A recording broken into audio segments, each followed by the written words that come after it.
few months ago on a second cup of coffee, but I'm going to approach it from a different angle. Many years ago, 25, 26, 27 years ago, I would sit in my office studying for Sunday morning, and there was a gospel DJ that was on about a 5,000 watt station, and he would spin records, mostly black gospel, and very encouraging, very uplifting music, and it would kind of lift up the atmosphere in my office while I was studying, preparing for church.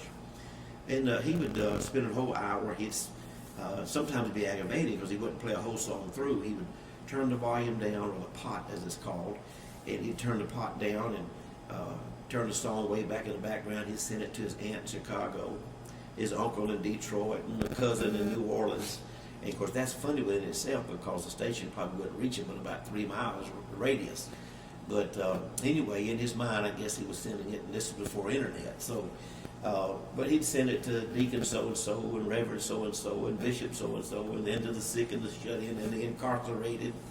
And he'd turn up the volume again. He would do this with every song. And but this particular day, he got to the end of his radio program. The last 3 or 4 minutes of his program, he said, "Now, folks, I'm going to send all these songs out to everybody I can think of.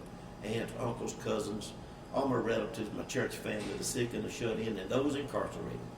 But you're just going to have to tolerate me. I'm going to send this next song out to myself." Well, I started pounding the desk. Here you are sitting in the studio, and you're spinning the records, and you're sending this one out to yourself. So, anyway, so I got to thinking about that. And there are times I receive a prophetic word across the pulpit. The man of God would be preaching, or I'd be reading the Word of God, and I'd give a word of prophecy. But there have been many times in my life that didn't come. So, you know what I had to do? I'd have to send one out to myself. I'd have to prophesy to myself. David did it one time when he got back to Ziklag, and everything was stolen, his wife and children kidnapped. And the Bible said David encouraged himself in the Lord.